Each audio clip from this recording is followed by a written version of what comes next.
premier bisou qu'on a eu, il fallait qu'il aille voir un copain en fait. Il y a un copain qui l'a appelé, il faut qu'il aille voir un copain, il avait un truc de travail à faire avec un de ses copains. D'ailleurs c'était son premier gros mensonge parce qu'après par la suite j'ai appris qu'en fait il allait voir d'autres filles. C'était super, mais avant d'aller voir ce copain, comme je connaissais pas son entourage, il m'a volé un bisou. Il m'a dit, on a été on marchait pour aller vers chez son copain. Il y avait une rue où il y avait personne. Il m'a attrapé, il m'a fait un bisou pour me présenter à son copain en tant que je suis sa copine. Alors que moi, ça m'a choqué. Je me suis dit, ouais, déjà on se connaissait pas assez longtemps pour que je lui fasse un bisou. Et en plus, voilà, on s'était pas assez vu pour moi parce que j'aime beaucoup faire attendre les hommes. J'ai appris comme ça à faire attendre beaucoup les hommes juste pour un bisou. Et donc là, c'était très bizarre que voilà, il y a quelqu'un qui m'embrasse comme ça, je le connais à peine, il m'embrasse, il veut dire que je suis sa copine, même s'il me plaisait beaucoup, pour moi ça, en plus c'était pas romantique. Moi, allez, embrasse-moi à la Tour Eiffel, on est de Paris, embrasse-moi devant le Sacré-Cœur, embrasse-moi devant un bel endroit, pas dans une rue comme ça. Je suis pas, voilà, je veux un truc romantique, quoi. Je suis digne de ça. Pour moi, voilà, j'étais vraiment comme ça à me dire ce premier bisou, laisse tomber, catastrophe. Après, c'est un beau souvenir, ça reste notre premier bisou, donc pour moi, c'est un beau souvenir. Et quand on a été voir cet ami, donc il a dit que j'étais sa copine et tout, oui, d'accord, moi je suis ta copine. Moi, ça faisait plusieurs jours qu'on se voyait, mais bon, pour moi, il n'y avait pas non plus, c'était un peu rapide pour dire que j'étais sa copine, parce que j'étais très... pop, pop, pop. Moi, je suis pas une fille facile comme ça, tu vas dire que je suis ta copine. Et bon, il était content et tout. Il est parti avec son copain. Quelques années après, j'ai vu dans son téléphone que la conversation avec ce copain qui disait comme quoi... qui disait que ce soir-là, en fait, ils avaient été voir des filles, mais apparemment, il n'a rien fait avec les filles, et son copain lui a dit, de toute façon, si t'as quelqu'un, tu peux pas rester avec, tu peux pas faire les deux, il faut que tu quittes une de l'autre. Donc il avait déjà une copine et il l'a quittée. Et ça a commencé très bien, et apparemment, il n'a pas fait grand-chose avec la fille. J'en ai jamais parlé. Il va voir ma vidéo, il va savoir que je suis au courant. Tu me dois des explications. Franchement, je m'en fous. Ça me fait rire. Voilà, il a fait son choix, il a choisi moi, et voilà, c'était le début. Hein. On peut tous faire des erreurs. Moi, ce soir-là, par exemple, j'étais avec quelqu'un qui était en vacances, et cette personne, elle revenait de vacances. Et moi, pendant les vacances, j'ai dit c'est terminé. Ça fait je sais pas combien d'été que cette personne elle part sans moi en vacances. Maintenant, c'est stop. Donc pendant que cette personne était en vacances, j'ai dit je n'en veux plus. C'est terminé. Je vais penser à moi. Je vais refaire ma vie avec quelqu'un pour faire quelque chose de sérieux. Et quand j'allais rencontrer ma flamme jumelle, la première sortie qu'on avait ensemble, il y a cet homme qui rentrait de vacances et qui m'a contacté pour qu'on se voit, comme à chaque fois qu'il faisait quand il partait en vacances, il revenait, il me disait on peut se voir et tout, et là j'ai pas répondu, j'ai plus répondu parce que c'était un homme qui était en vacances et qui me zappait dès qu'il était en vacances, et j'ai coupé court direct. Quand j'ai rencontré mon jumeau, avant j'étais dans une relation, j'avais beaucoup du mal à passer à autre chose avec cette relation. C'est une personne que... j'étais attachée beaucoup à elle et j'arrivais pas à l'oublier. D'ailleurs, j'avais plusieurs ex dans la tête que je n'arrivais pas à oublier. Depuis des années, hein, c'était comme ça. J'ai eu plusieurs longues histoires et j'en avais des fois que je me posais tout le temps des questions et tout. Et à la connexion avec mon jumeau, quand on s'est mis ensemble, après que ça a évolué, les autres, plus rien. Plus aucun sentiment pour mes ex. Il y a un ex, faut savoir, j'ai mis 10 ans à l'oublier. J'ai eu des relations longues, j'arrivais pas à l'oublier, et avec mon jumeau je l'ai oublié en 2 secondes. Ça faisait 10 ans que j'arrivais pas à l'oublier, le mec, et c'était pas celui avec qui j'étais juste avant, mais j'arrivais pas à l'oublier. Là avec mon jumeau j'ai oublié tous mes ex d'avant, donc voilà. Et un ex avec qui j'étais fiancée, avec qui j'ai vécu et tout, et voilà.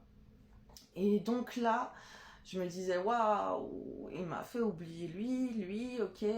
L'autre, je le calcule plus du jour au lendemain, ça m'était jamais arrivé.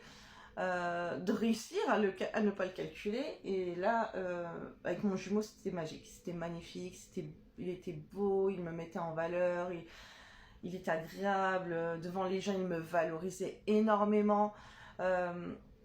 C'était très important pour moi parce que comme il était très beau et que il me rassurait en fait par rapport à que je pouvais lui faire confiance parce qu'il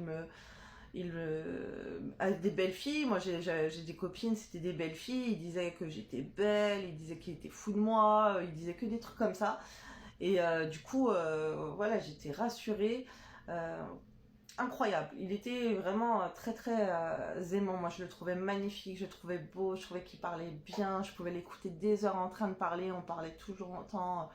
Entre nous il y avait une alchimie, une attirance très très forte. Et c'est bizarre parce on a commencé à emménager ensemble. Enfin non, c'est pas, on n'avait pas encore emménagé ensemble, mais on était souvent ensemble et on voyait des trucs en double. On voyait des, par exemple un jour on cuisinait tous les deux et j'ai cassé un œuf et dedans il y avait deux embryons. Il y avait deux œufs dans un œuf, il y avait deux embryons quoi. Et je me disais, waouh, il y avait deux jaunes d'œufs. Je me disais, mais qu'est-ce que c'est que ça?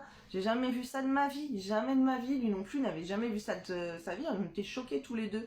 C'est bizarre. Et il me disait, ouais, c'est parce que t'es mon âme sœur. On a un lien fort ensemble. Euh, et depuis le début, lui, il me disait ça. Il me disait ça, qu'on avait un lien et tout. Moi, je me disais, ouais, il me dit ça, blabla. On le connaît, le lien des mecs qu'ils sortent. Et j'y croyais pas trop, en fait. Moi, j'étais un peu dans le déni parce que j'étais vachement dans la méfiance. Donc je me retenais dans mes sentiments par rapport à lui. Je l'aimais énormément, mais j'allais moins lui dire que lui me le disait. Lui, il a senti direct la connexion très forte et il me l'a dit tout de suite. Et après, il y a eu une phase aussi où on a ouvert un sachet de thé. Pareil, j'étais avec lui, j'ouvre un sachet de thé. Dans le sachet de thé, il y avait deux sachets de thé. J'ouvre le petit truc là et je vois il y a deux poches de thé. Je me suis dit, c'est quoi ça et tout. Et pareil, encore, il me redit, oui, c'est parce que t'es mon âme sœur, nous deux, on est comme des jumeaux, il ne faisait que de me dire ça. Et je comprenais pas pourquoi. Voilà, moi je connaissais pas le terme flamme jumelle, rien du tout, lui non plus. Alors lui, encore moins, lui il est pas du tout dans la spiritualité. Mais il disait qu'on avait un lien d'âme très spécial ensemble, malgré qu'il soit très terre à terre et pas du tout spirituel. De cette manière-là. Par rapport aux flammes jumelles ou des trucs comme ça, c'était pas du tout. Voilà, lui c'était plutôt âme sœur. Voilà, c'était des termes qu'on connaissait, on disait on est âme sœur. Et donc, après, il y a eu notre première phase de séparation, et là il m'a couru après, il faisait que de me courir après. En fait, et je le rejetais tout le temps. J'étais tout le temps en train de le rejeter. J'étais une vraie runner. Et lui, c'était un vrai chaser. Il me courait après tout le temps. Il m'appelait, il m'harcelait. Moi, j'ai bloqué son numéro. Il m'appelait de cabine téléphonique, de téléphone des autres et tout. Vraiment, il me courait après. Il était à fond, à fond, à fond. Et moi, je ne le croyais pas. Ok, pour moi, il faisait que du blabla. Pour moi, c'était un infidèle. Pour moi, c'était un baratineur et un profiteur. Ou il voulait juste s'amuser avec moi. Il me courait après pour s'amuser avec moi. Pour moi, c'était ça. C'était ça. Et on a eu plusieurs petites séparations comme ça. Et après, je le reprenais parce que moi, je l'aimais énormément. Mais d'un côté, je voulais pas qu'il le sache autant parce que dès qu'il me blessait, en fait, je voulais plus de lui. Dès qu'il me blessait, je refermais mon cœur. Et lui, il m'aimait, il me courait après, ok, jusqu'à taper à ma porte pour que je lui ouvre, jusqu'à venir m'espionner et tout. C'était impressionnant. Ensuite, il y a eu encore des phases de séparation. On était disparés. Il y avait de la distance entre nous, ok. On était séparés par la distance entre nous, mais on se voyait quand même régulièrement. On a réussi à, enfin, on restait en contact et c'était le grand amour. Il n'y avait pas trop de phases où on se bloquait, c'était des lettres d'amour, on s'écrivait des messages d'amour, c'était le grand amour. On se faisait des dessins et tout, c'était très très romantique entre nous. On se faisait des poèmes d'amour, quand on se voyait, on se donnait nos poèmes d'amour et tout.